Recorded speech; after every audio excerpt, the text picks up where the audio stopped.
El principio del espejo. Encontrando al Padre de Jesús en la Torá.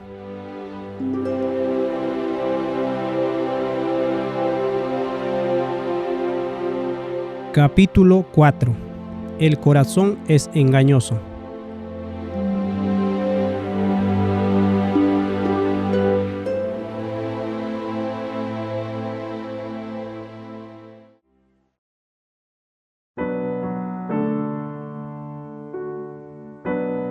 El dicho dice que hay dos cosas certeras en la vida: la muerte y los impuestos. Pero hay algo mucho más cierto que estas, y es que cada persona en esta tierra debe dar su veredicto acerca del carácter de Dios. El ateo sentencia a muerte a Dios. Su lectura de la Biblia lo guía a la conclusión de que Dios no solamente es un personaje ficticio, sino que la idea de Dios tiene un impacto negativo en la humanidad y por lo tanto debe ser desmantelado filosóficamente. El agnóstico se queda un poco tímido al momento de tomar una posición tan audaz y prefiere consignar a Dios a un lugar de irrelevancia, permaneciendo no comprometido a responder si Dios existe o no. Pero de manera similar al ateo, la conclusión a la que llega es que no hay nada atractivo en la persona de Dios que hiciera la cuestión digna de ser observada. Adherentes de todas las confesiones niegan que Jesús es el verdadero Hijo de Dios. La fe cristiana lo rebautizó como Dios el Hijo. Debido a la obsesión del cristianismo con el poder, visto en la historia a través de su captura de la estructura política romana, los teólogos han escrito acerca de Cristo como siendo igual al Padre, con un énfasis en el poder. Pero esta igualdad de poder que los humanos carnales le otorgan a Dios y a su Hijo ha nublado aquello que es de mayor valor para ellos y la verdadera base de su igualdad, su relación. El lenguaje de coigual y coeterno destruye tanto la verdadera filiación de Cristo como la verdadera paternidad de Dios. El musulmán y el judío ven a Cristo como un simple hombre, destruyendo el verdadero carácter paternal de Dios desde una perspectiva opuesta a la del cristiano ortodoxo. Dios, a su mirada, no tiene ningún hijo especial y por ende no hallamos ninguna perspectiva especial en cuanto a cómo Dios es un ser relacional. Aquellos que resultan influenciados por la filosofía oriental miran al espejo y se ven a sí mismos como parte de una unidad divina. La gota de agua que rinde su individualidad en el gran océano de la divinidad para hacerse uno con Dios. Se identifican como Dios mismo, utilizando del todo las nociones de un Padre tierno. En el corazón de todos estos veredictos acerca de Dios está la triste realidad de la naturaleza humana. La humanidad es tan imparcial para con Dios como aquel jurado del sur de los Estados Unidos en la película Matar a un ruiseñor. A pesar de los valerosos intentos de Atticus Finch de absolver al negro Tom Robinson del cargo de violación en contra de una mujer blanca, el jurado aún así lo halló culpable de la violación. El color de su piel y el odio en sus corazones lo demandó. Para ellos no era posible verlo de algún otro modo. La Biblia nos revela el color espiritual de nuestra piel y el odio en nuestros corazones de la siguiente manera, en Romanos 3:10 al 18. Como está escrito: no hay justo ni aun uno, no hay quien entienda, no hay quien busque a Dios. Todos se desviaron a una, se hicieron inútiles. No hay quien haga lo bueno, no hay ni siquiera uno. Sepulcro abierto es su garganta. con su lengua engañan, veneno de áspides hay debajo de sus labios, su boca está llena de maldición y de amargura, sus pies se apresuran para derramar sangre, quebranto y desventura hay en sus caminos, y no conocieron camino de paz. No hay temor de Dios delante de sus ojos. La Biblia despoja del defendido clamor de billones que declaran que están buscando a Dios. ¿Cómo es esto siquiera posible? Jeremías 17:9 dice: el corazón humano es lo más engañoso que hay y extremadamente perverso. ¿Quién realmente sabe qué tan malo es? No hay nada más engañoso que el corazón humano. Cualquiera que se crea mejor que otro revela que es una víctima de su propio engaño. Los anales de la historia humana están repletos con tristes relatos de orgullo, egoísmo, mentiras, libertinaje y asesinato. Caminemos por los pasillos del antiguo Senado de Roma. Seamos testigos de las maquinaciones de hombres como Julio César, seguido de su ignominioso asesinato. Vino, vio, conquistó y murió en sus pecados. Visitemos la estatua de Imperia en la ciudad de Constanza, Alemania, y recordemos las prostitutas que entregaron sus servicios tanto a los prelados como a los estadistas en el concilio de Constanza entre 1414 a 1418.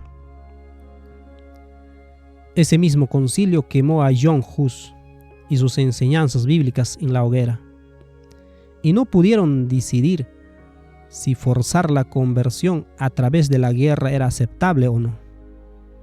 ¿Qué símbolo más precioso podría ser empleado para dicho concilio que el hombre de poder declarando santidad siendo sostenidos en los brazos de una mujer lasciva, marchando rápidamente a las puertas del infierno?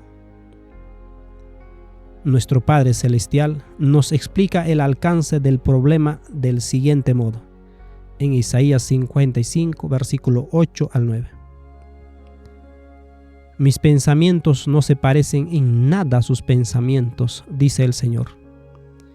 Y mis caminos están muy por encima de lo que pudieran imaginarse. Pues así como los cielos están más altos que la tierra, así mis caminos están más altos que sus caminos, y mis pensamientos más altos que sus pensamientos.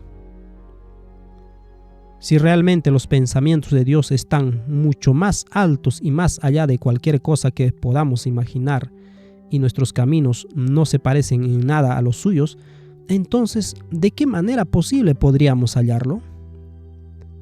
Pablo también nos recuerda que por naturaleza no estamos interesados en encontrarlo, sino que nos conformamos con crear a Dios a nuestra propia imagen y adorar a ese en su lugar. Jeremías 13:23 dice: ¿acaso puede un etíope cambiar el color de su piel? ¿Puede un leopardo quitarse sus manchas? Tampoco ustedes pueden comenzar a hacer el bien porque siempre han hecho lo malo. ¿Y qué acerca de la nación que con más esfuerzo intentó enseñar su voluntad? Israel, aunque había sido bendecida con conocimiento de Dios por sobre las demás naciones, constantemente lo rechazó y descendió hacia la perversidad. Vemos el corazón roto de nuestro Padre mientras derrama su dolor por causa de la manera en que fue tratado aquí. Leemos en el libro de Ezequiel capítulo 16, versículo 15 hasta el versículo 25. Pero, hablando de Israel, pensaste que eras dueña de tu fama y tu belleza. Entonces te entregaste como prostituta a todo hombre que pasaba. Tu belleza estaba a la disposición del que la pidiera. Usaste los hermosos regalos que te di para construir lugares de culto a ídolos donde te prostituiste. ¡Qué increíble! ¿Cómo pudo ocurrir semejante cosa? Tomaste las joyas y los adornos de oro y plata que yo te había dado, y te hiciste estatuas de hombres y les rendiste culto. Eso es adulterio contra mí. Usaste las ropas con bordados hermosos que te di para vestir a tus ídolos. Después usaste mi aceite especial y mi incienso para rendirles culto. Imagínate, ofreciste ante ellos en sacrificio la harina selecta, el aceite de oliva y la miel que yo te había dado, dice el Señor soberano. Luego tomaste a tus hijos e hijas, los que diste a luz para mí, y los sacrificaste a tus dioses. ¿No era suficiente con haberte prostituido? También tenías que masacrar a mis hijos ofreciéndolos en sacrificio a ídolos. En todos tus años de adulterio y pecado detestable, no recordaste ni una sola vez en los días pasados, cuando estabas desnuda y tirada en el campo, pataleando en tu propia sangre. ¿Qué aflicción te espera?, dice el Señor soberano. Además de todas tus otras perversidades, edificaste un santuario pagano y levantaste altares a ídolos en la plaza de cada ciudad. En cada esquina contaminaste tu belleza, ofreciendo tu cuerpo a todo el que pasaba, en una interminable ola de prostitución.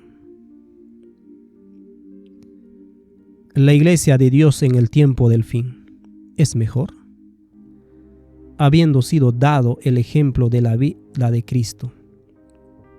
¿No veremos alguna clase de mejora? Mateo 24, 37 al 39 dice: Cuando el Hijo del Hombre regrese, será como en los días de Noé.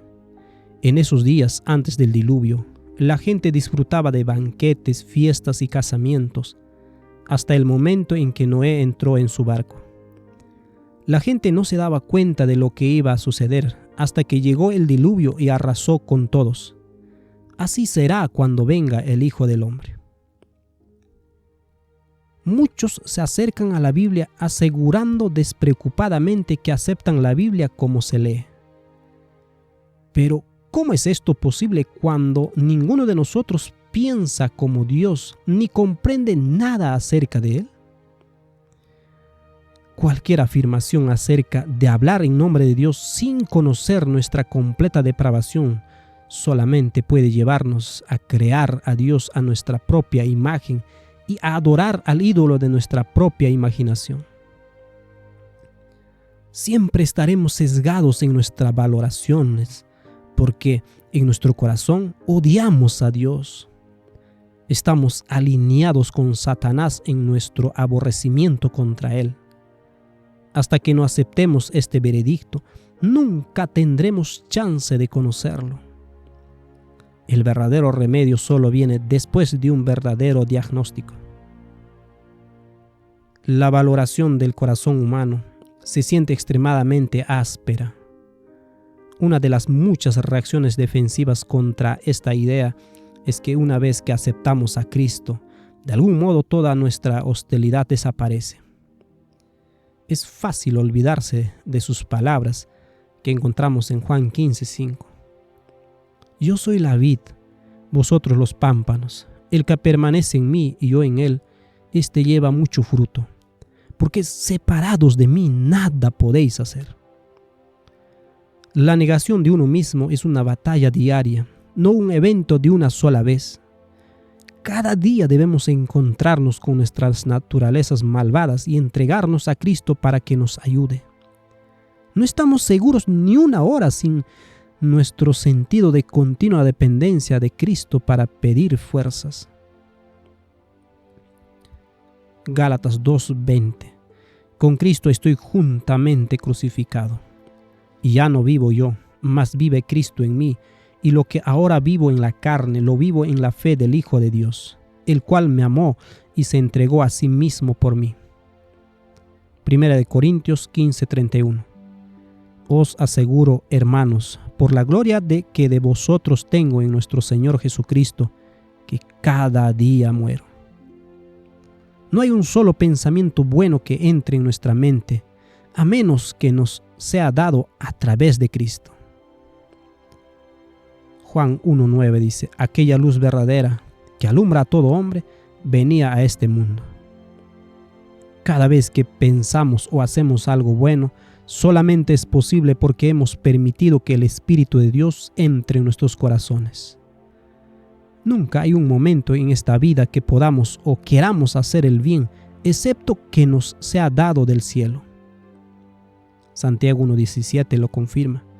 Todo lo que es bueno y perfecto es un regalo que desciende a nosotros de parte de Dios nuestro Padre, quien creó todas las luces de los cielos. Él nunca cambia ni varía como una sombra en movimiento. Cuando ves el bien en el mundo, es porque Dios está allí. ¿Te sientes lejos de Dios? ¿Anhelas su presencia, su amor? Esto solo puede ser posible porque Él anhela bendecirte y atraerte por su amor.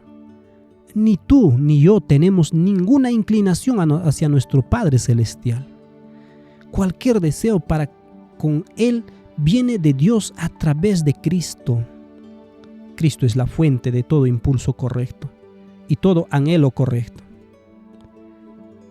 Como estos anhelos vienen a nosotros silenciosamente desde dentro de nosotros a través de la agencia del Espíritu de Dios, los hombres son tentados a pensar que ellos pueden ser buenos. Aunque esto es un total engaño, llega tan naturalmente a nosotros que queremos enorgullecernos de nosotros mismos. ¿Recuerdas nuestro problema con la falta de valor? Pensamos que somos lo suficientemente buenos para ser una fuente de autoridad nosotros mismos o lo suficientemente buenos para elegir a otro ser humano como nuestra fuente de autoridad. Y es por eso que todos los días nace una religión nueva. Esta es la razón por la cual hay tantas enseñanzas conflictivas entre sí, afirmando venir de la Biblia. Cuando los hombres llevan a cabo obras justas, se hallan en peligro de creerse capaces de leer la Biblia y entenderla por sí mismos.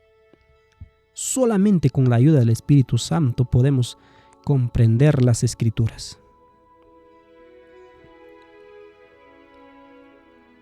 Leemos en 1 Corintios, capítulo 2, versículo 9 al 14. A eso se refiere las Escrituras cuando dicen: ningún ojo ha visto, ningún oído ha escuchado, ninguna mente ha imaginado lo que Dios tiene preparado para quienes lo aman. Pero fue a nosotros a quienes Dios reveló esas cosas por medio de su Espíritu, pues su Espíritu investiga todo a fondo y nos muestra los secretos profundos de Dios. Nadie puede conocer los pensamientos de una persona, excepto el propio Espíritu de esa persona, y nadie puede conocer los pensamientos de Dios, excepto el propio Espíritu de Dios. Y nosotros hemos recibido el Espíritu de Dios, no el espíritu del mundo, de manera que podemos conocer las cosas maravillosas que Dios nos ha regalado. Les decimos estas cosas sin emplear palabras que provienen de la sabiduría humana. En cambio, hablamos con palabras que el Espíritu nos da, usando las palabras del Espíritu para explicar las verdades espirituales. Pero los que no son espirituales no pueden recibir esas verdades de parte del Espíritu de Dios. Todo les suena ridículo y no pueden entenderlo, porque solo los que son espirituales pueden entender lo que el Espíritu quiere decir. Cuando nos acercamos a la Biblia, debemos confesar que no la entendemos porque no conocemos los pensamientos y los caminos de Dios. Debemos rogar por ayuda. Debemos rogar para que el Espíritu de Dios nos guíe y nos ayude. Debemos sujetarnos a las Escrituras como un niñito, no haciendo que la Escritura se sujete a nosotros, dividiéndolo de acuerdo a nuestra voluntad y haciéndola decir lo que nosotros queremos que diga. Debemos no solamente confesar esto al comienzo de nuestra vida cristiana, sino a lo largo de todo el camino. Ninguna universidad ni facultad debería tener la audacia de declarar a un académico bíblico digno de un título en teología. ¿Cómo pueden saber? ¿Pueden leer los corazones de los hombres? ¿Pueden saber si un hombre ha entrado en la obra académica para su propia gloria o para la gloria de Dios? Sería imposible. Cuanto más confía un hombre en su propia inteligencia, más evidencia tenemos de que en realidad no sabe nada. 1 Corintios 8:2. Y si alguno se imagina que sabe algo, aún no sabe nada como debe saberlo. 1 Corintios 13:2 al 3. Y si tuviese profecía y entendiese todos los misterios y toda ciencia, y si tuviese toda la fe, de tal manera que trasladase los montes, y no tengo amor, nada soy. Y se repartiese todos mis bienes para dar de comer a los pobres, y se entregase mi cuerpo para ser quemado, y no tengo amor, de nada me sirve. Las repetidas ofensas sexuales del clero católico y protestante en contra de las mujeres y los niños debería ser evidencia suficiente de que ostentar títulos o vestir ropas sacerdotales no significan nada en el camino hacia la verdad. No deberíamos sostener como una verdad obvia que cualquier hombre que embota su tierna conciencia para violar a una mujer o a un niño ha perdido mucha de su sensibilidad por la verdadera ternura de nuestro Padre Celestial. A la luz de los capítulos anteriores relacionados con el matrimonio y la familia, elevamos este punto vital. ¿Cómo puede el hombre o mujer no arrepentidos que destruye su voto matrimonial en pos de caminos más favorables verdaderamente comprender la santidad que Dios pone sobre las relaciones? ¿O cómo puede verdaderamente apreciar su carácter? ¿Podría ser esta una de las muchas razones por las cuales Dios aborrece el divorcio? Regresemos al problema central de la humanidad. Como nadie es bueno, es solamente en la posición del publicano que podemos recibir la verdad. Lucas 18, 10 al 13. 2 hombres fueron al templo a orar. Uno era fariseo y el otro era un despreciado cobrador de impuestos. El fariseo de pie, apartado de los demás, hizo la siguiente oración: Te agradezco, Dios, que no soy como otros tramposos, pecadores, adúlteros. Para nada soy como ese cobrador de impuestos. Ayuno 2 veces a la semana y te doy el diezmo de mis ingresos. En cambio, el cobrador de impuestos se quedó a la distancia y ni siquiera se atrevía a levantar la mirada al cielo mientras oraba, sino que golpeó su pecho en señal de dolor mientras decía: Oh Dios, ten compasión de mí, porque soy un pecador. Y podemos aprender de esta querida hija de Dios, que encontramos en Juan 8, versículo 9 al 11. Al oír eso, los acusadores se fueron tirando uno tras otro, comenzando por los de más edad, hasta que quedaron solo Jesús y la mujer en medio de la multitud. Entonces Jesús se incorporó de nuevo y le dijo a la mujer: ¿Dónde están los que te acusaban? ¿Ni uno de ellos te condenó? Ni uno, Señor, dijo ella. Yo tampoco, le dijo Jesús. Vete y no peques más. El pecador agradecido y perdonado es el único que puede recibir conocimiento de Dios. A medida que su conocimiento crece, su arrepentimiento se profundiza y sus sentimientos de total dependencia de Dios crecen con más fuerza. Su confianza propia se desvanece, vaciando el alma de su pestilente ego para abrir camino al Espíritu de Dios, para que enseñe e instruya. Desde esta posición podemos hacernos humildemente la pregunta candente que encontramos en Juan 14, 3 al 5. Cuando todo esté listo, volveré para llevarlos, para que siempre estén conmigo donde yo estoy. Y ustedes conocen el camino que lleva a donde voy. No, Señor, no lo conocemos, dijo Tomás. No tenemos ni idea a dónde vas. ¿Cómo vamos a conocer el camino? Resulta fascinante que para Tomás la respuesta estaba justo frente a sus narices y aún así no podía verla. ¿Nos atrevemos a afirmar que somos mejores que Tomás?